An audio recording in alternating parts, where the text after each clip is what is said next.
Hello, everybody, and welcome back to another in the latest series of Niwa author interviews. Today, we're talking to poet Joan Rush MacCulloch. Hope I pronounced your name correctly there. You did. You Oh, good. did. Excellent. So, your most recent book, Tilt, it's a series of poems based on a true story, correct? That is And correct. can you tell us a little bit about the genesis of the book and how that came about? Well, yes. Thank you for having me on, by the way. Oh, Um, so I am a retired teacher librarian, and in 2004, our school experienced a tragic loss of a second grader. Through he died because of a dog maulings. There were two of them, and the school and community was just devastated, of course. And as a librarian, I saw all the kids in the school once a week. And um, one of the things that came up all the time was how that was I was firsthand witness to watching kids process their grief over the rest of second grade, third grade, fourth grade, and fifth grade. And his name came up, and remembrances of him came up quite often. And one day, when I was driving home, I had this idea, this line came into my mind, and I wrote it down. And I had an idea of writing a story about how um, elementary school children process their grief and try to figure out what makes sense of when something like this happens. And so by the end of fifth grade, his classmates in fifth grade, I promised them that I would keep his name alive and his memory alive, and I would work on this book until I got it finished. And it took 20 years, just about, to get the book to where I wanted it to be in the world. And now it's out in the world. It's not his story. I mean, the only piece of truth in there that is the same is that my main character dies by two dogs, and but the rest of the story is totally fictional.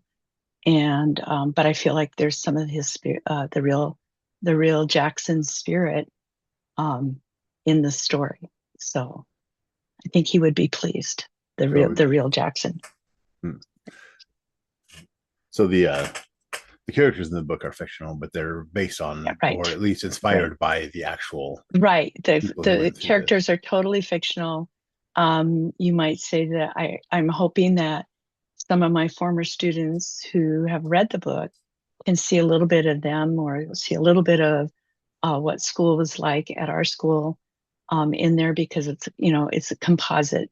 I drew from my experiences of being a longtime teacher and librarian, and um, put that into the story. So. So who would the audience for this book be? Would the readers? Would it, you think, be useful or instructive for children processing grief now, or for their teachers Yes, or I think parents? I do. I think it would be, it's a wide range. I think it would be good for, you know, third through even sixth grade, even older, because it's written in poetry. I did start out writing it in prose, but quickly switched to poetry. I just felt that's where my strength in writing lies. Um, and I do think that uh, giving kids that might be experiencing grief, or even just what's going on in the world today, this would be a good book to share with students about how um, we sometimes have to tilt in the world. The name of the book is Tilt, and part of that is because of an expression I heard once, that tilt means when the world shifts one way or the other. And I think it's a really good word to use because we have to tilt all the time in our life. So I think I've had adults read it and absolutely love it. And I think it would be, it's for all ages. So you also have a earlier book. Was it Solace in Nature? It's Solace in also nature, available here. yes. Yeah, That and was it's my little foray into self-publishing back in the I think about 2012, 2013. I've always been fascinated with the haiku form. I write daily haiku every day. And I'm a photographer and now an artist, mixed media artist. So I took a collection of my photos that I had written poetry to, haiku to, and put them in a little volume and played with, learned about how to format and do page layouts for a book. So yes, it's my earlier foray into independent publishing. Okay. So why haiku is the because they're all the poems in there are haiku, correct? Like the Correct. whole book is why that It's my format? it's I think it's very accessible to anybody who wants to read it. I try to uh, I think it's a really great way to capture a moment. I write daily haiku to help Hmm. me focus on the day's events and think about how can I use words in a minimal way with a maximum effort, output. So yeah, it's a challenge. I love a challenge. I am really drawn to poetry that makes you think and forms. I have a couple other forms that I really like to play in that is, how can I paint a picture in this form for readers? So you write a haiku every single day, like I do. anyone for wow, okay. I do. That I think about, something will come to mind. I will look, the moon often is in my haikus. I might see, I walk my dog. I have to walk my dog every day. Sometimes he appears in my haikus. So, it teaches you to be very observant of the world. And I've always been an observer of the world. wow, interesting idea. I like that.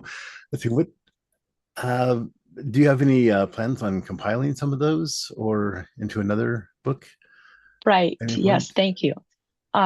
I am currently looking at so some of the poems that I've been writing because I write every day or almost every day. Hmm. And I've been looking at them and trying to figure out now that I have this 20-year project done. I mean, it took me 20 years. There's no big project staring me in the face now. And so I am looking over my poetry and trying to find themes that might work for either a chapbook or a small collection of poetry that may or may not be combined with some of my art or photography. Um, one grouping is the form pantoums, which is a repeating line form, and another is a golden shovel form, which takes a line from other poems and creates another poem out of using the words in that line.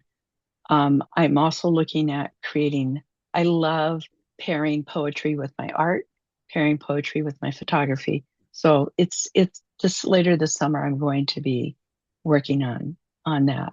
So That sounds fascinating. We'll keep an eye out for that. Um, so on another topic, so you are a member of Niwa, the yes, Northwest Independent new Writers member. Association, new member. Okay, so how long have you been a member? If you're Maybe 2 months. oh, okay, I so sort of it's wish pretty I new. had known about Niwa last fall because I think it, would have also been another way to support me as I launched my book. But yes, I met Rachel, and I don't know her last, I forget, Rachel Carter, Oh, and at a local tea shop, and we started talking, and I became very interested and curious about this Niwa. And when I started looking at it and looking at what it has to offer people who are publishing independently, I thought this would be a good place for me to be. And so I did jump in and I sat at the booth in Troutdale mostly recently, and I really had a great time. It was really great to talk to people coming in to look at books and talk about writing. And so I'm anxious to do more of those. So I think it's a very supportive community. I thought so, but thank you.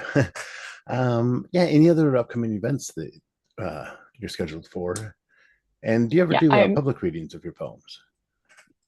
yes, Okay. yes, and yes. Okay. I'm going to be at the Niwa table in July at the Milwaukee Fest. Hmm. And then in Tuesday, July 21st, I will be doing a reading at the old Fort Vancouver Library. It's now called the Arts Centered. And so I will be doing a reading from my book Tilt there. So I have those two things coming up. And I'm also doing a reading next Friday at I think it's the St. John's Evangelist Episcopal Church in downtown Milwaukee. I was just recently notified that I was the runner-up in the Clackamas County Arts Alliance Poetry Contest. So I'll be reading my poem there. So it won't have anything to do with my book, but I am doing a reading there. Oh, very nice. Well, thank you. And where else can people find you? Do you have a website or are you on social media at all? Yes, I have jonerushmcculloch.com is my website. And I'm on Instagram with under Jone Rush MacCulloch.